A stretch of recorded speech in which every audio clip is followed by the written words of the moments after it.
Oke, baik Mas, kita mulai Mas ya. Ada Mas, ada Mbak ini ya. Oke, selamat siang dan Assalamualaikum warahmatullahi wabarakatuh. Waalaikumsalam warahmatullahi wabarakatuh. Warahmatullahi wabarakatuh.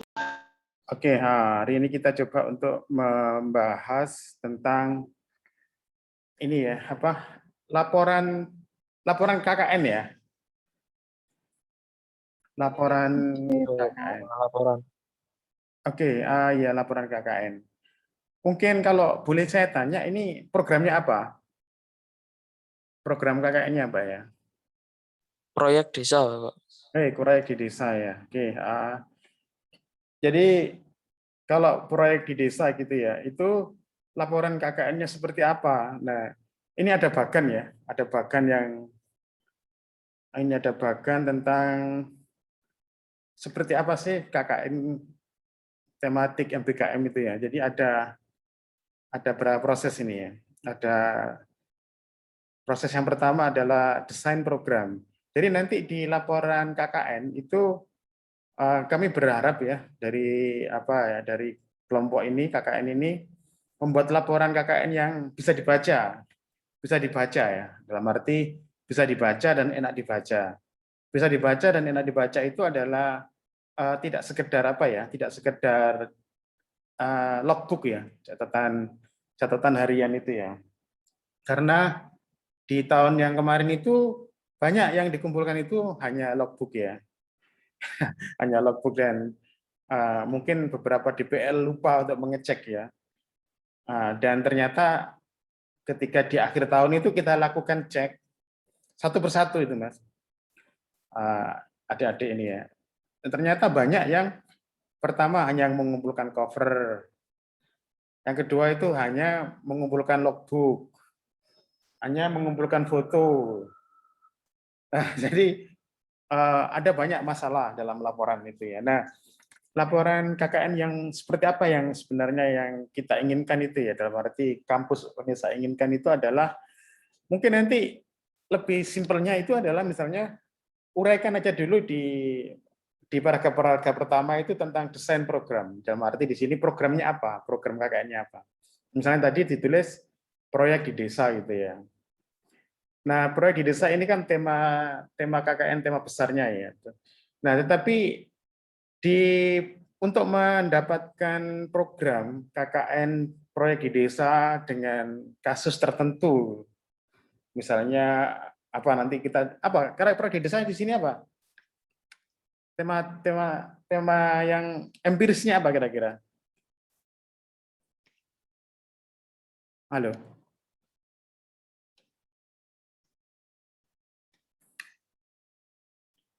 Ada yang bisa memberi informasi proyek di desa apa? Kan proyek di desa itu kan tema KKN-nya. Misalnya ada yang mengerjakan untuk KKN tahun ini kan bekerja sama dengan Tahura gitu Pak.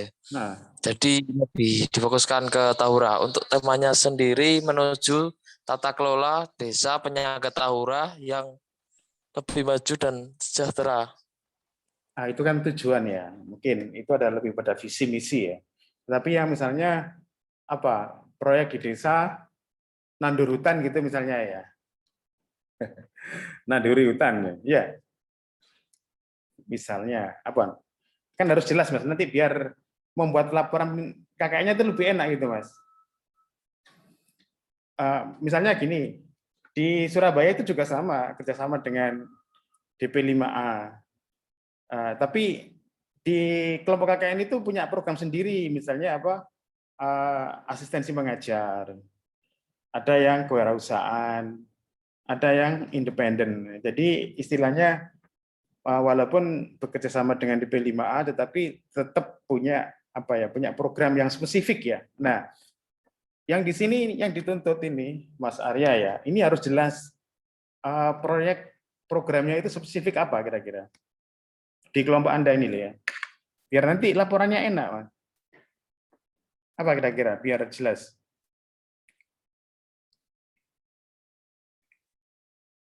Reboisasi Pak.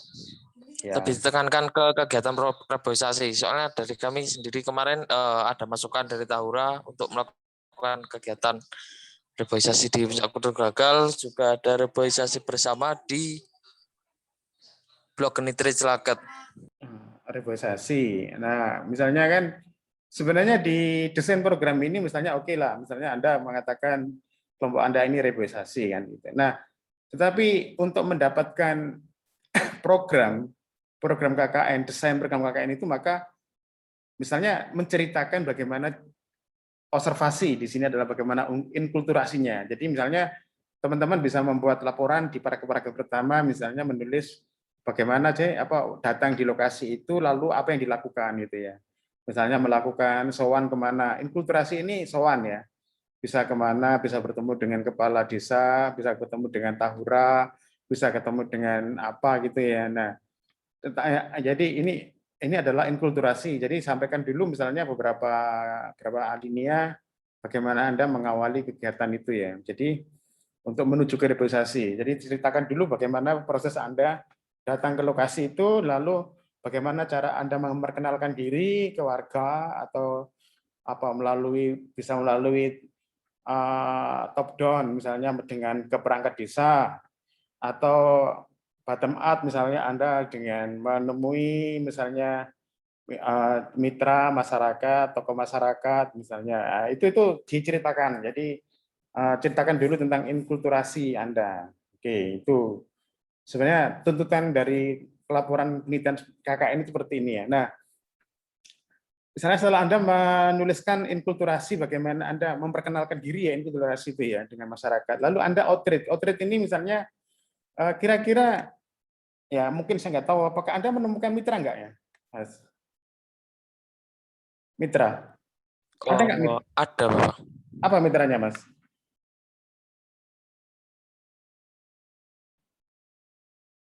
Mitra.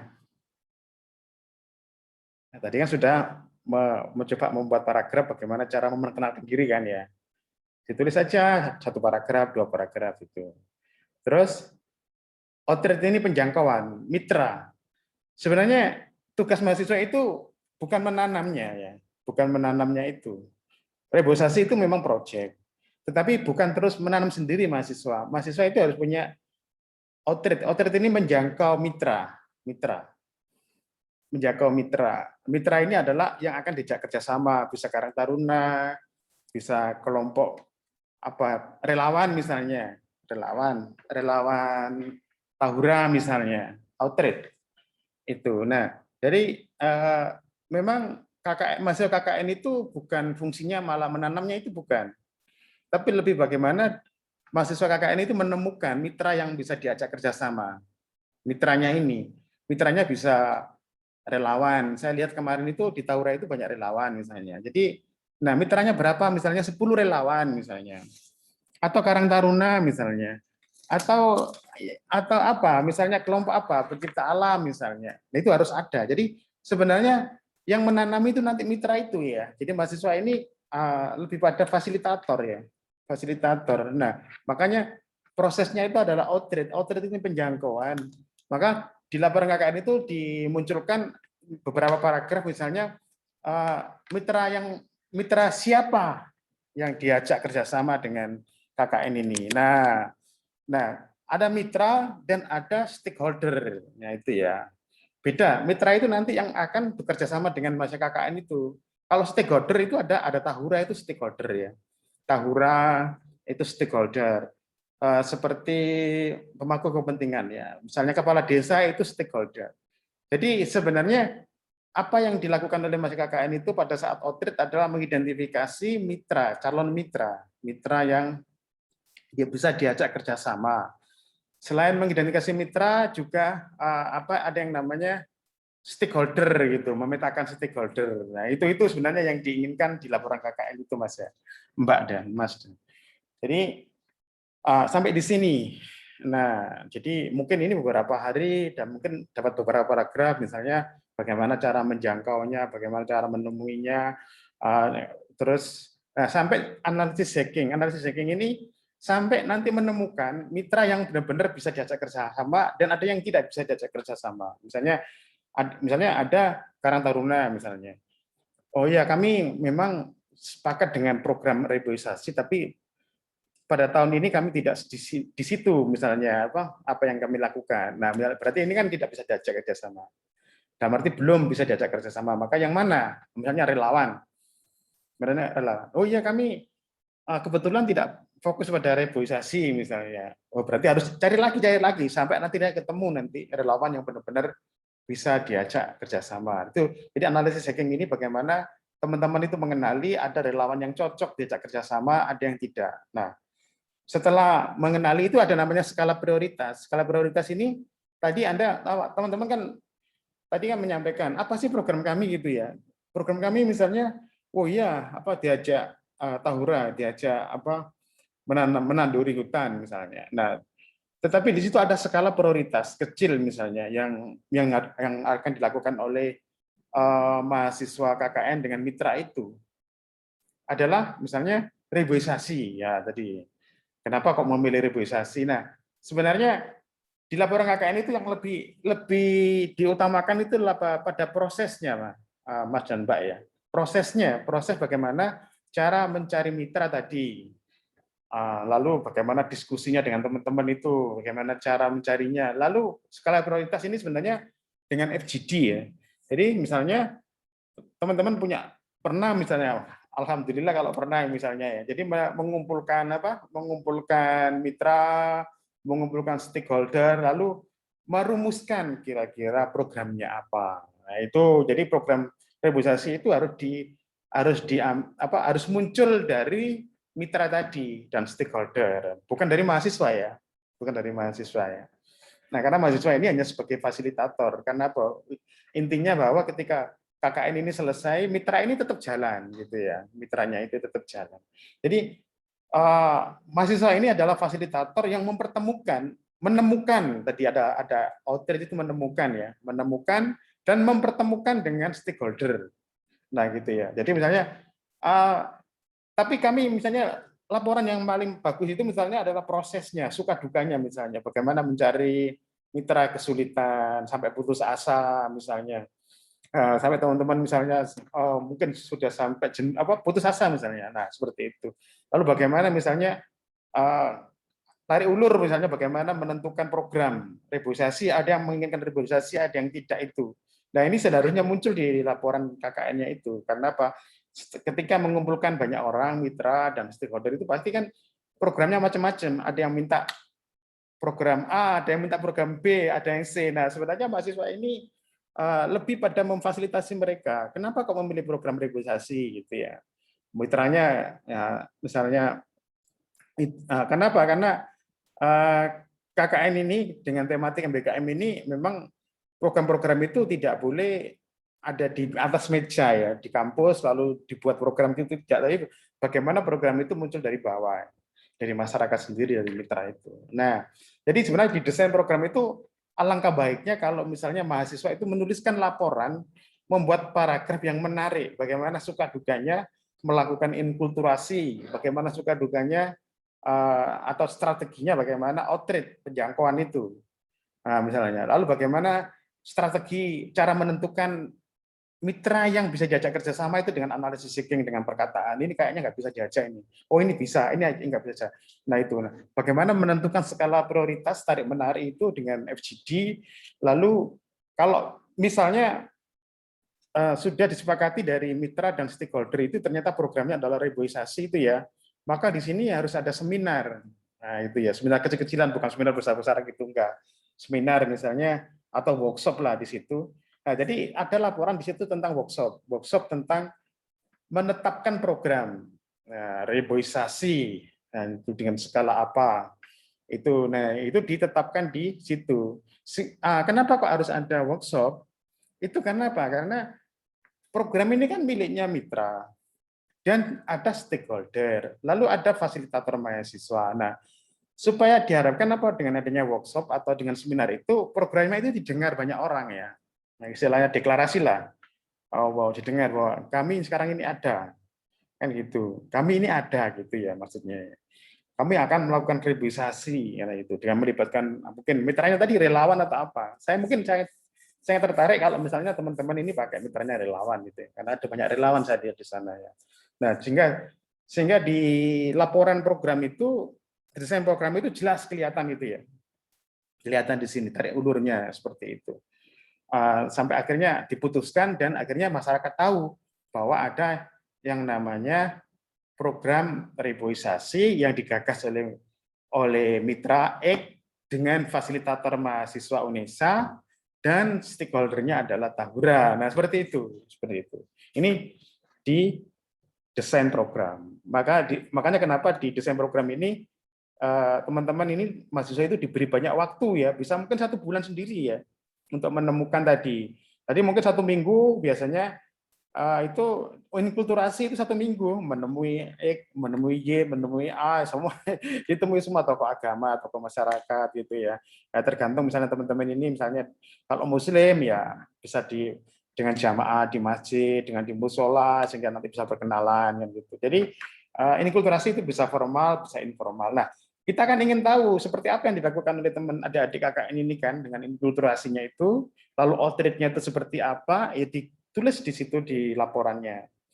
Lalu bagaimana menentukan mitra yang potensial, lalu bagaimana menentukan program yang bagus dengan pakai skala prioritas itu. Nah, mungkin itu. Ada pertanyaan di sini untuk desain program.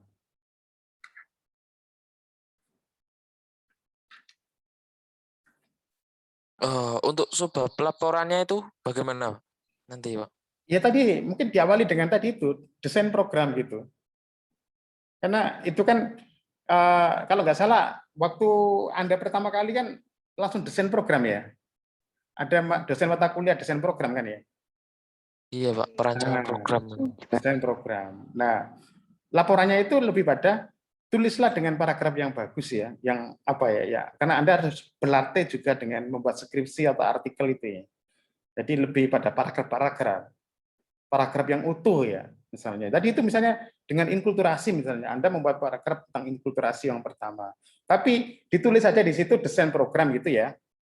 Subjudulnya itu ya, desain program subjudulnya itu misalnya. Nah, lalu isinya adalah ini, konten ini misalnya. Tapi yang kita inginkan itu kan bagaimana teman-teman ini kan ada dialektik ya. Dialektik itu bagaimana di lapangan. Karena di lapangan itu tidak semudah tidak semudah membalik telapak tangan kan gitu misalnya. Kan gitu. Nah, jadi ini program KKN di desain program ini sebenarnya membutuhkan waktu yang sangat lama. Kan gitu ini sebenarnya. Karena harus tadi itu perkenalan, harus menemukan mitra, kan gitu kan ya. Lalu harus menemukan program kan gitu ya. Nah, tapi yang menarik itu adalah lebih pada tarik ulurnya, dialektikanya itu yang paling menarik, prosesnya itu yang paling menarik untuk dilaporkan. Dengan itu. Bagaimana? Jadi KKN itu bukan mahasiswa loh yang ini ya, yang menanam loh ya sebenarnya ya. Bukan ya. Mahasiswa itu menghadirkan mitra tadi itu, mitra yang mungkin selama ini mereka selama ini nggak pernah tahu menau tentang hutan itu, apa istilahnya tidak peduli tentang hutan. Nah sekarang dijadikan mitra kan itu tugasnya mahasiswa. Bagaimana mencari menjangkau ini bahasanya outreach itu menjangkau mitra yang selama ini tidak peduli. Boleh milih yang peduli, boleh yang milih tidak peduli. Jadi itu semua adalah terserah mahasiswa, terserah kelompoknya ya. Mencari mitra yang strategis itu seperti apa? Apakah yang relawan, yang sudah peduli, atau yang belum peduli kan gitu. Kalau sudah peduli ya lebih mudah. Kalau yang belum peduli itu sulit, tapi juga akan kami hargai misalnya bagaimana mahasiswa membuat orang yang tidak peduli menjadi peduli lingkungan atau menjadi peduli pada hutan. Nah itu kan ada istilahnya semacam skala prioritas gitu ya. Makanya di KKN ini sebenarnya mahasiswa itu dilatih untuk kolaborasi bersama, dilatih untuk melakukan komunikasi dengan baik dengan masyarakat dengan inkulturasi tadi. Dilatih untuk bagaimana berdiskusi, bagaimana cara ini ya, cara mendekati orang ini ya. Ini yang paling bagus itu di sini sebenarnya yang yang cerita-cerita ini yang paling menarik untuk dilaporkan. Sehingga nanti misalnya adik-adik kelas Anda itu misalnya membaca laporan Anda itu menarik. Oh, gini caranya ya, ternyata inkulturasi itu ya. Oh, dimulai dari informal dulu misalnya, baru informal misalnya. Lalu penjangkauan ini loh, ternyata KKN itu tidak langsung datang, langsung tanam itu enggak ya ternyata. Oh, ternyata memilih mitra. Nah, bagaimana cara memilih mitra ini? Apakah yang sudah yang sudah punya kesadaran atau yang belum punya kesadaran? Nah, ini kan didiskusikan di kelompok itu yang paling menarik, teman-teman ya. Itu justru malah paling menarik. Kan gitu. Misalnya saya memberikan contoh misalnya. Mau pemberdayaan anak jalanan misalnya. Itu mencari mitra atau menjangkau mitra outlet ini harus ditentukan anak jalanan atau semi anak jalanan gitu ya. Ini harus jelas dulu. Kalau anak jalanan jelas dia adalah sudah di jalan dan sudah jarang pulang. Istilahnya memang jalan itu adalah tempatnya. Tapi kalau semi anak jalanan mungkin separuh waktu ada di rumah, separuh waktu ada di jalan. Nah, ketika memutuskan mitra itu yang mana? Yang anak jalanan benar atau yang semi ya, itu yang paling penting di sini. Teman-teman ya. Nah, maka ketika ada 15 orang ya, bagaimana diskusinya itu ya. Ada yang saya setuju dengan anak jalanan, saya setuju yang semi anak jalanan. Nah, tadi misalnya kalau dibawa ke teman-teman tadi, saya setuju yang relawan, saya setuju yang bukan relawan. Justru malah misalnya kita fokus pada petani-petani yang ada yang di pinggir-pinggir atau di hutan itu malah misalnya. Mungkin itu jadikan mitra. Nah, itu sebenarnya. Oke, ada pertanyaan? Mohon maaf, Pak, izin bertanya. Untuk bentuk laporannya sendiri tuh jadinya proposal atau bagaimana ya, Pak? Ya kan gini, Anda kan telah membuat program kan? Proposal Anda kan sudah ada kan ya? Iya, Pak. Nah, proposal itu sekarang Anda buat tidak lagi proposal, menjadi pelaksanaan kan? Nah, makanya dalam pelaksanaan itu kan desain program dulu kan ya? Iya, Pak. Di judul pertama itu loh, desain program ya. Desain program, lalu nanti itu pengembangan perangkat itu yang kedua kan gitu ya. Itu pengembangan perangkat. Misalnya gini, apakah Anda misalnya bab 1 itu desain program, bab 2 itu adalah pengembangan perangkat, bab 3 itu adalah implementasi atau develop program, atau boleh itu. Ini yang boleh. Atau misalnya yang saya lihat kemarin itu ada yang misalnya poin 1 misalnya desain program, poin 2 pengembangan perangkat. Nah, pilih mana kira-kira kelompok ini?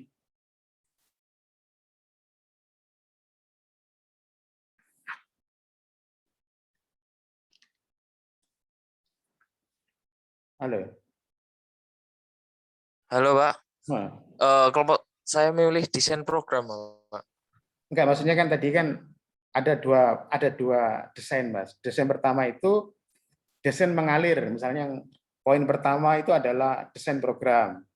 Poin kedua itu adalah mengembangkan perangkat. Tapi ada yang dibuat per bab. Misalnya bab 1 desain program. Bab 2 itu mengembangkan perangkat. Bab 3 itu adalah pengembangan program. Atau pilih yang mana ini di sini? Kira-kira. Apakah yang tanpa ada bab, langsung subbab gitu? Kira-kira pilih yang mana? Teman-teman milih yang subbab, Pak. Subbab ya. Berarti Langsung kan subbab. subbab berarti kan nomor 1 gitu kan ya. 1 titik kan, desain program kan gitu kan ya. Iya, Pak. Nah, desain program. Lalu isinya apa? Yang tadi itu isinya ya. Isinya tadi itu. Nah, kalau covernya ya program reboisasi, nanti nama-nama oleh nama-nama itu covernya kan. Lalu daftar isinya apa kan gitu. Ada. Boleh pertama cover, yang kedua itu misalnya pengantar misalnya. Pengantar, lalu daftar isi, dan langsung ke konten ini, ke konten ini. Ini tadi saya langsung ke konten ini. Nah, kontennya ini bisa tadi langsung 1 desain program, 2 pengembangan perangkat, atau bab 1 desain program, bab 2 pengembangan perangkat, bab 3 develop program. Pilih yang mana? Yang satu langsung tadi itu, 1, 2 itu ya? Atau bingung? Pilihan pertama, Pak. Pilih yang pertama. Nah, pilih yang pertama. Pilih yang pertama tadi berarti kan langsung aja satu desain program ya. Lah isinya apa ya? Tadi itu isinya desain program tadi itu.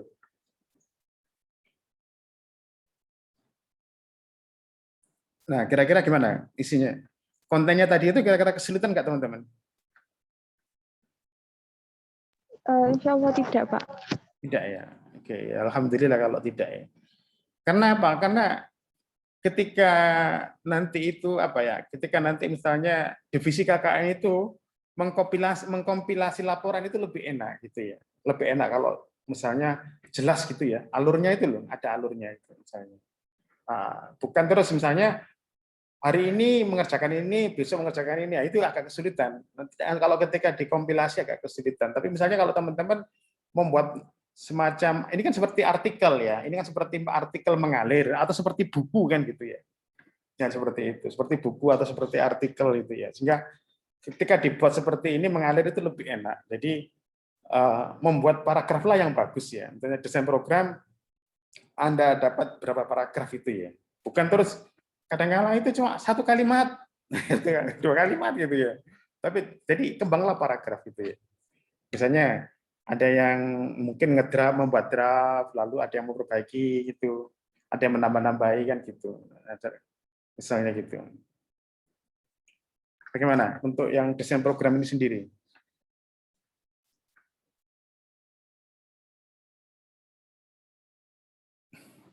Karena mungkin nanti ada dosen mata kuliah yang desain program itu juga akan minta data Anda gitu ya, tulisan Anda ini kan gitu ya, untuk sebagai landasan untuk menilai juga.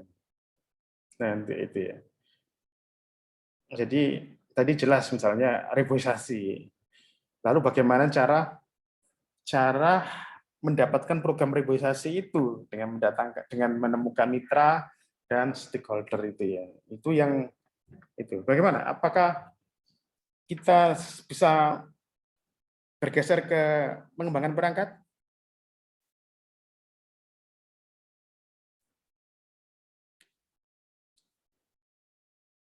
Bisa, Pak. Oke. Jadi itu. Setelah misalnya karena teman-teman kan memilih tadi 1 titik desain program, lalu ada beberapa paragraf.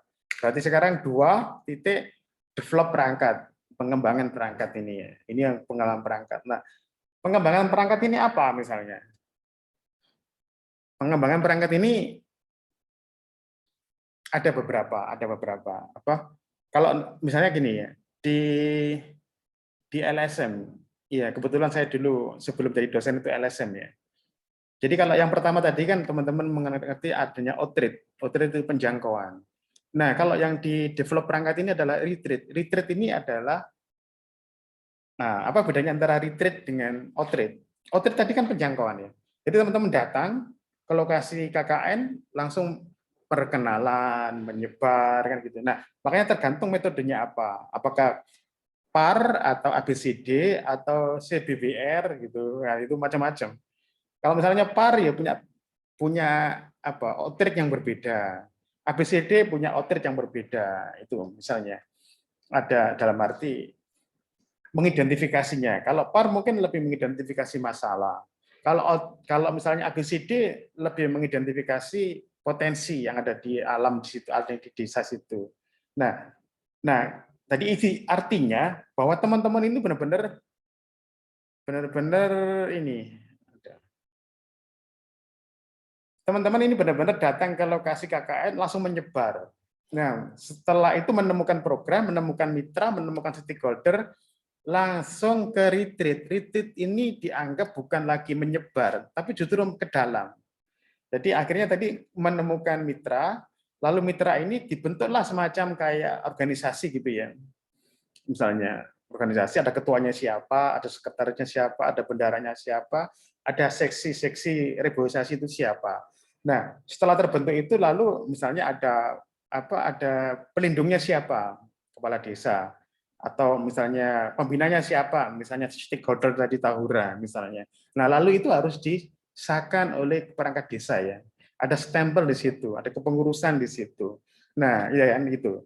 Jadi jelas kenapa? Karena perangkat ini kan namanya KKN, maka perangkat utama adalah manusianya sendiri itu tadi, mitranya itu adalah perangkatnya.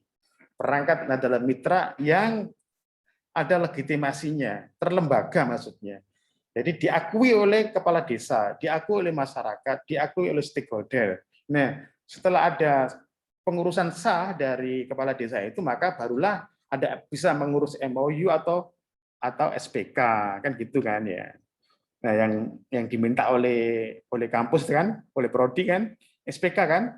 Nah, kerjasama. Jadi ada SPK-nya di situ. Kenapa? Tadi sudah terbentuk ya, kepengurusannya sudah terbentuk, ya mudah sekali membuat SPK atau MOU ya. Gitu ya. Itu karena itu keharusan. Kalau ada lembaga yang sudah formal, ingin bekerja lebih lanjut dengan fasilitatornya itu mahasiswa, ya SPK-nya ini harus muncul. Nah, lalu menceritakan bagaimana cara mendapatkan SPK kan gitu. Cara bagaimana misalnya mengumpulkan mereka menjadi kepengurusan itu awalnya mungkin ditolak oleh kepala desa mungkin misalnya kan gitu ya. Alat misalnya, oh nggak perlu diresmikan. Ada yang ngomong ini perlu diresmikan. Ada yang nggak usah, nggak perlu kelembagaan. Nah, ini yang perlu dilaporkan oleh teman-teman sebenarnya ya. Proses ini kan gitu. Makanya kenapa teman-teman itu dihargai 20 SKS karena memang benar-benar kerja yang seperti ini terstruktur kan gitu ya. Nah, ini mungkin dihargai mungkin 4 SKS atau 3 SKS itu karena tadi itu bagaimana mengumpulkan mitra yang awalnya terpencar-pencar menjadi satu kepengurusan. Lalu dibuatlah nilai itu norma di situ, ada kepalanya, ada ketuanya, ada bendaranya. Biar mereka bergerak. Kan gitu. Menjadi bersatu. Satu kesatuan. Nah, jadi ini perangkat-perangkat apa lagi misalnya di situ. Nah, makanya harus diidentifikasi oleh teman-teman di sini apa yang dibutuhkan. Setelah kepengurusan ada, MOU ada atau SPK ada, lalu apalagi misalnya dalam reboisasi itu yang dibutuhkan apa misalnya. Nah, itu harus dipikirkan di sini apa kira-kira perangkatnya yang lain apa. Tapi intinya adalah di sini akhirnya lebih kepada kelembagaan ya. Kenapa? Karena orang yang awalnya berbeda-beda akhirnya disatukan. Ini kan harus memberikan semacam value atau nilai di situ ya. Melatih ada pelatihan. Bagaimana cara menanam tanaman ini makanya di sini seharusnya teman-teman ini KKN ini memfasilitasi bagaimana mendatangkan orang yang ahli gitu ya. Nah, ada workshop di situ. Nah, ini retreat ini adalah ada workshop internal. Bagaimana mereka yang tadi mitra yang terpencar akhirnya menjadi satu kesatuan. Lalu sekarang diberikan apa? Skill, punya skill sekarang. Skill apa? Skill macam-macam tergantung nanti teman-teman kira-kira kebutuhannya apa tim ini kan gitu mitra ini. Misalnya skill untuk melatih keorganisasian. Nah, sebenarnya di sini mahasiswa KKN itu bukan tadi saya katakan bukan di lapangannya itu tidak, tapi bagaimana mengorganisir ini. Mendatangkan misalnya dari dosen dari UNESA untuk memberikan sosialisasi kan gitu. Pengabdian atau apa misalnya. Bagaimana cara memilah tanaman yang cocok kan gitu. Jadi tugasnya di situ mahasiswa atau mendatangkan orang ahli mana gitu misalnya. Untuk sehingga tadi mitra ini akhirnya punya kemampuan, punya pengalaman. Kan gitu ya. Punya skill. Kalau orang punya skill, punya pengetahuan kan enak nanti ke depannya. Ketika mahasiswa ini sudah pulang, mereka berjalan dengan sendirinya. Organisasinya masih ada, aktivitasnya masih ada, jaringannya masih ada mereka. Masih punya jaringan. Jadi di sini itu lebih pada penguatan. Misalnya gini, ada kelompok di Surabaya misalnya lebih pada asistensi mengajar, maka tadi perangkatnya adalah mitra jelas, mitranya guru atau siswa atau siapapun yang peduli terhadap pendidikan itu, ada kepengurusan kan gitu ya. Lalu ada stakeholdernya misalnya adalah dinas pendidikan, bisa orang tua itu ada stakeholder kan gitu. Nah, perangkatnya misalnya adalah bagaimana cara membuat soal-soal yang literasi membaca, literasi matematika. Ini ada di sini, ada pengembangan perangkatnya itu. Maka tergantung pada programnya apa. Kalau programnya ini adalah asistensi mengajar, maka soal-soal itu yang paling penting di sini. Soal-soal tentang apa? Jadi mendatangkan guru, mendatangkan dosen, cara membuat soal yang ada aspek literasinya, literasi membaca. Lalu menjawabnya seperti apa? Mendatangkan guru atau dosen yang ahli, bagaimana cara membuat soal-soal tentang literasi matematika seperti itu. Nah, jadi tugas mahasiswa itu luar biasa, kenapa? Mempertemukan, memfasilitasi itu. Nah, jadi ketika melaporkan bagaimana cara mengundang orang, mungkin pernah ditolak gitu, ada yang nggak mau kan gitu. Pengalaman ini dituliskan di sini, sehingga nanti ketika ada adik-adiknya nanti ada KKN, nanti dia bisa apa? Dia bisa mengambil pelajaran dari laporannya adik-adik ini misalnya. Jadi perangkat yang pertama adalah tadi itu adalah kelembagaan sendiri. Jadi ada mitra yang sudah diakui dengan disahkan oleh kepala desa atau apa, ada pengurusannya, lalu tadi itu ada SPK kan gitu, ada MOU, lalu ada perangkatnya tadi itu skill, kemampuan untuk melakukan reboisasi. Nah, seperti itu. Ada pertanyaan untuk yang pengembangan perangkat ini?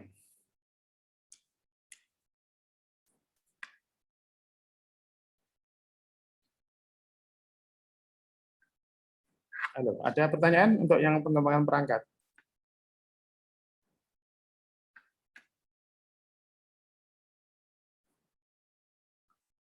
Jadi ditulis dengan paragraf-paragraf yang bagus ya. Jadi nanti satu orang bisa membuat, yang lainnya bisa mengembangkan paragrafnya itu, menambah data-datanya, nah, seperti itu. Apa yang dirasakan, apa yang dialami, dan gitu. Bagaimana kalau dulu di LSM ada suka dukanya juga, bagaimana cara mengumpulkan orang lalu dijadikan satu lembaga. Itu agak sulit juga bagaimana lalu melakukan workshop internal reguler, mungkin 1 minggu berapa kali, 2 kali, kan gitu. Misalnya kalau kewirausahaan juga sama, teman-teman. Jadi kewirausahaan juga ada mitranya, misalnya apa? Nah, itu harus jelas mitranya. Lalu ada pelatihan-pelatihan, ya tergantung apa, kewirausahaannya apa, mendatangkan yang ahli apa di situ. Jadi tugas mahasiswa itu lebih pada fasilitator ya, adik-adik ya. Iya. Mungkin ada pertanyaan.